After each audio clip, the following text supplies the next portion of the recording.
আসসালামু আলাইকুম দর্শক ভাই, আশা করি ভালো আছেন এবং ভালো থাকবেন। লোকেরা বলে এবং নিজেও বলি আমার কপালটা খারাপ। কেননা কপাল খারাপ, কপাল কখনো খারাপ নয়, কপাল ভালো। নিজের কপাল দোষে, নিজের ভুলের কারণে কপালটা খারাপ হয়েছে। ছোটোবেলায় বলছিল মা বাবা, এবং মা বলছিল, বাবা বলেনি, বাবা বলার সুযোগ পায় নাই।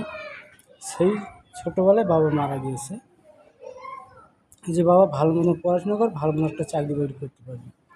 কিন্তু দুঃখের বিষয়, কোনো পড়াশুনো করতে পারি নাই, যার কারণে ভালো কাজে যেতে পারি না, যার কারণে সেই জায়গা থেকে কপালটা খারাপ হয়েছে। এবং কখনো কারো কপাল খারাপ হয় না, সবার কপালই ভালোই থাকে। এবং সবাই ভালো থাকবেন, সুস্থ থাকবেন। আসসালামু আলাইকুম।